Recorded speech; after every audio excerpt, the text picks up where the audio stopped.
Hello दोस्तों, आप सभी को गुलाब जामुन जैसी मीठी मीठी नमस्कार। और उसी के साथ आप लोगों का स्वागत है आईपीओ के लव ट्रायंगल शो में। एक और एसएमई कंपनी परमेश्वर मेटल लेके आ रही है अपना जी आईपीओ।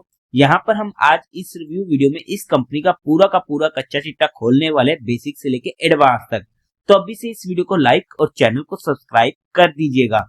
अगर मैं स्टार्टिंग में इसमें अपने पर्सनल डिसीजन की बात करूं तो एक इंटरेस्टिंग आईपीओ हमें आज के दिन देखने को मिलने वाला है, और एक ऐसा आईपीओ होने वाला है जिसे मैं स्टडी तो करना चाहूंगा, बट फिर भी किस तरीके से रहेंगे एक्सटर्नल फैक्टर, उसी के बेस पर कोई भी मेरा फाइनल डिसीजन बनेगा।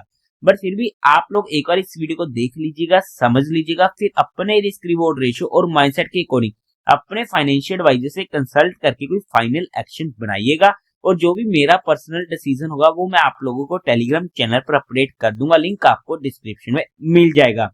उसी के साथ साथ आप लोगों को म्यूचुअल फंड में या इंश्योरेंस सेगमेंट में किसी भी तरीके कोई भी हेल्पलाइन की जरूरत है, या आप लोग चाहते हो कि being a mutual fund distributor हम आपका पैसा मैनेज करने में आपकी हेल्प करें, चाहे वो SIP हो, STP हो, SWP हो, बूस्टर STP हो, लमसम अमाउंट हो, तो आपको डिस्क्रिप्शन में मेरा फोन नंबर मिल जाएगा, आप मुझसे कांटेक्ट कर सकते हैं।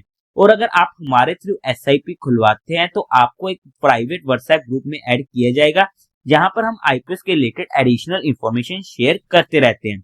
अगर हम कंपनी की बेसिक डिटेल की बात करते हैं तो 2016 में ये कंपनी इनकॉर्पोरेट हुई थी। काम की बात करते हैं तो ये मैन्युफैक्चरिंग करती है कॉपर वायर एंड रोड्स को by recycling copper scrap. Company की मैन्युफैक्चरिंग यूनिट होने वाली है गुजरात के देगाम में, और कंपनी के प्रोडक्ट यूज किए जाते हैं इन वेरियस इंडस्ट्री, जैसे कि power cable, building wires, transformer, automotive industry, household cables, as well as wire and enabled wires. As of December 31, 2023 company के पास टोटल ऑफ 89 एम्प्लॉयज होने वाले हैं। काम वाइज बात करते हैं, सेगमेंट वाइज बात करते हैं, एक अच्छा काम, एक अच्छा सेगमेंट हमें देखने को ये मिलने वाला है। अब अगर हम कंपनी के कुछ इंटरनल रिस्क फैक्टर की बात करते हैं तो वहां पर सबसे पहले यहाँ पर कंपनी के ऊपर उनके प्रमोटर्स या डायरेक्टर्स के ऊपर कुछ लिटिगेशंस वगैरह देखने को मिलने वाली, जो आप यहाँ पर डिटेल में स्टडी आउट कर सकते हैं। सेकंड पॉइंट की बात करते हैं तो कंपनी का जितना भी काम होने वाला है वो गुजरात में होने वाला है, मतलब कि एक एरिया वाइज कंसंट्रेटेड रिस्क हमें यहाँ पर देखने को मिलने वाला है। और उसी के साथ साथ कंपनी का मेजरली रेवेन्यू भी जनरेट होता है गुजरात से, मतलब कि ऐसे में गुजरात में किसी भी तरीके की दिक्कत आती है, चाहे वो इकोनॉमिकली हो या फिर किसी भी डिसास्टर से संबंधित हो, या फिर किसी भी ऐसी प्रॉब्लम हो जिसकी वजह से कंपनी के काम पे हमें इम्पैक्ट देखने को मिलता है, या फिर कंपनी की सेल वगैरह नहीं हो पाती, तो उसका इम्पैक्ट हमें कंपनी के ऊपर देखने को मिल सकता है। एक एडिशनल इसका इंटरनल रिस्क फैक्टर होने वाला है high volume low margin basis, जिसे हम फाइनेंशियल्स में स्टडी करेंगे। फिर भी अगर हम स्टडी करने की कोशिश करें तो कंपनी यहाँ पर अच्छा खासे वॉल्यूम के साथ अपने प्रोडक्ट्स की सेलिंग करती है, मतलब कि कंपनी की सेल काफी ज्यादा अच्छी है, बट वहां पर कंपनी का जो प्रॉफिट मार्जिन है वो काफी ज्यादा कम हो जाता है, क्योंकि अगर कंपनी को अपनी सेल्स इंक्रीज करने तो वहां पर इनको अपने प्रॉफिट मार्जिन काफी ज्यादा कम करने पड़ रहे हैं, तो जिसकी वजह से इनका जो मेनली बिजनेस होने वाला है वो high volume low margin business पर डिपेंडेंट होने वाला है, जो हमारे लिए एक अनदर इंटरनल रिस्क फैक्टर हो जाता है। कंपनी एक significant amount of revenue generate होता है इनके टॉप 10 कस्टमर से, जहां पर आप स्टडी कर सकते हो 44% का हमें देखने को मिला है पहले 9th month of 2024 financial year में, एंड 46% का 2023 फाइनेंशियल ईयर में, 40% का 2022 में। और ऐसे में कोई भी इनका मेजर कस्टमर इनसे नाराज होता है, किसी भी तरीके की तू तू मैं होती है, तो उसका इम्पैक्ट हमें कंपनी के ऊपर देखने को मिल सकता है। सिमिलरली जो भी कंपनी रॉ मटेरियल्स वगैरह सप्लाई करवाती है, तो जो भी इनका माल आता है इनके सप्लायर से, तो वहां पर इनके टॉप 10 सप्लायर से इनको माल आता है 48% के करीब का first 9 month of 2024 financial year में, 44% का 2023 फाइनेंशियल ईयर में।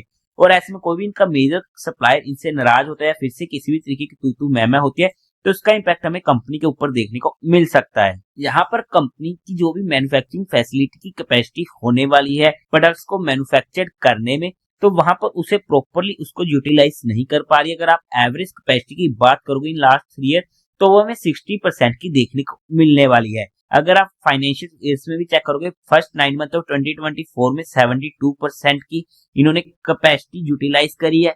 अगर हम 2023 में देखते हैं तो 70% एंड 2022 में 63% की। पास्ट ईयर्स में हमें यहाँ पर नेगेटिव कैश फ्लोज देखने को मिला, आप स्टडी आउट कर सकते हैं। तो यहाँ पर हमने कंपनी के कुछ इंटरनल रिस्क फैक्टर को स्टडी करने की कोशिश करी है। बाकी एक अनदर रिस्क फैक्टर हो जाता है जिसे हम फाइनेंशियल्स में स्टडी करने की कोशिश करेंगे।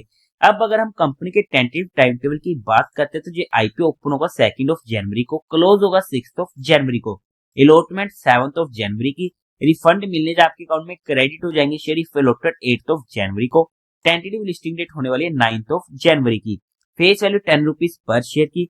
प्राइस बैंड की बात करते हैं तो हमें अप्लाई करना है 61 रुपीज पर शेयर, बिकॉज ये आईपीओ इजिली ओवर सब्सक्राइब होने वाला है। 2000 शेयर्स का एक लॉट होने वाला है। टोटल इशू साइज है 24.74 करोड़ का, जो पूरा का पूरा होने वाला है फ्रेश इशू। बीएससी के एसएमई पोर्टल पर ये आईपीओ लिस्ट होने वाला है। कोटा की बात करते हैं तो क्वालिफाइड का 50% का, रिटेल में 35% का, एचएनई में 15% का होने वाला है। लॉट साइज में रिटेल कैटेगरी में एक लॉट पड़ेगा 2000 शेयर्स का, जिसकी अमाउंट पड़ेगी 1,22,000 रुपीज की। एचएनई में मिनिमम 2 लॉट्स के लिए अप्लाई करना पड़ेगा, जिसकी अमाउंट पड़ेगी 2,44,000 रुपीज की।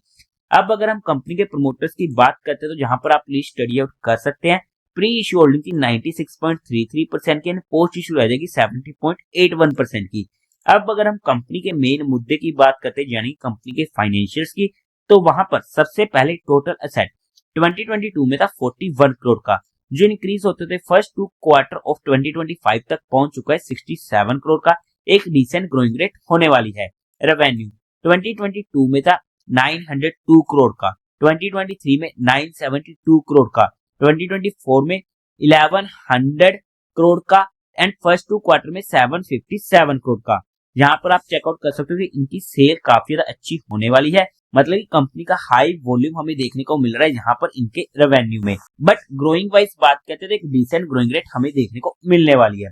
प्रॉफिट आफ्टर टैक्स 2022 में था 6.85 करोड़ का, 2023 में 8.89 करोड़ का, 2024 में डिप देखने को मिला और 7.2 करोड़ के रह चुके थे, फर्स्ट 2 क्वार्टर में 5.7 करोड़ का। यहाँ पर भी अगर आप बात करोगे कंपनी के प्रॉफिट आफ्टर टैक्स मार्जिन 1% से भी हमें कम को देखने को मिलने वाले, इसलिए हमने वहां पर डिस्कस किया था कि कंपनी की सेल तो अच्छी होने वाली है काफी हैवी वॉल्यूम पर, बट कंपनी के प्रॉफिट मार्जिन हमें वहां पर कम देखने को मिलेंगे, क्योंकि कंपनी ने यहाँ पर अपने प्रॉफिट्स को काफी ज्यादा कम किया है अपनी सेल्स को इंक्रीज करने के लिए। हाउएवर एक अनदर रिस्क फैक्टर जो हमने डिस्कस किया था कि हम फाइनेंशियल में स्टडी करेंगे, वो होने वाला है यहाँ पर अगर आप देखोगे तो कंपनी के प्रॉफिट हमें कम देखने को मिले हैं। अब इसका अगर हम जेन्युइन रीजन की बात करते हैं तो वो होने वाला है क्योंकि मेटल सेगमेंट ये होने वाला है, और मेटल सेगमेंट में प्राइसेस काफी ज्यादा अप एंड डाउन होते रहते हैं ग्लोबली बेसिस पर। तो वहां पर कॉपर के प्राइसेस में काफी ज्यादा हाई वॉलेटिलिटी हमें देखने को मिली है 2024 में, जो हमें इस रिलेटेड हर सेगमेंट में इफेक्ट देखने को मिला है, जिसकी वजह से और उसकी वजह से हमें यहाँ पर प्रॉफिट कम देखने को मिलने वाले हैं। हाउएवर ओके ओके से हम यहाँ पर बोल सकते हैं, क्योंकि एट लास्ट में हमारे पास सिर्फ रिजल्ट ही मैटर करता है। नेटवर्थ 42 करोड़ की, रिजर्व एंड सरप्लस में 31 करोड़ का, टोटल बोरिंग कंपनी के ऊपर 14.68 करोड़ की होने वाली है। ओवरऑल में अगर हम फाइनेंशियल्स की बात करते हैं okay okay to slightly positive हम कंपनी के फाइनेंशियल्स को बोल सकते हैं।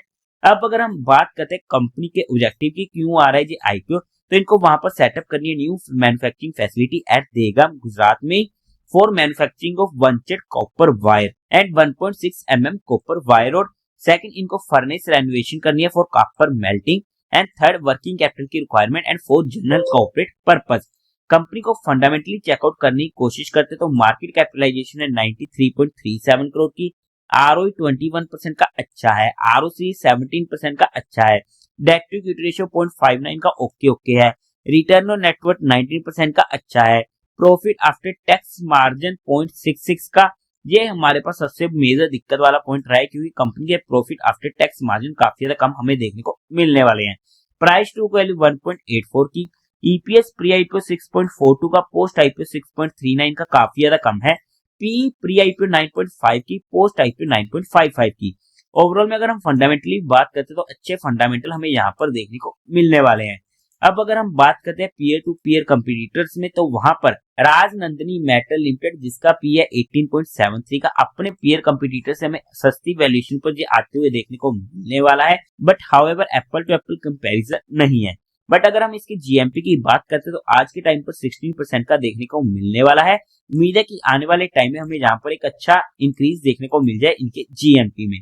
अगर हम बात करते हैं valuation wise based on 2025 financial year data, तो जिस वैल्यूएशन पर ये आईपीओ आ रहा है काफी इंटरेस्टिंग वैल्यूएशन होने वाली है और कंपनी ने यहाँ पर हमारे लिए लिस्टिंग का स्कोप छोड़ा है। बट फिर भी हमने यहाँ पर कंपनी को सिर्फ education and learning perspective study किया है, किसी भी तरीके कोई भी इन्वेस्टमेंट टिप या एडवाइस नहीं है। फिर भी आप लोगों को कोई भी काम करना हो, कोई भी एक्शन लेना हो, तो एक बार अपने फाइनेंशियल एडवाइजर से कंसल्ट करके कीजिएगा। तो देवी और सज्जनों, उम्मीद है आप लोगों को ये वीडियो अच्छी लगी होगी। तो इस वीडियो को लाइक कीजिएगा, शेयर कीजिएगा और साथ ही साथ चैनल को सब्सक्राइब करें। हर हर महादेव।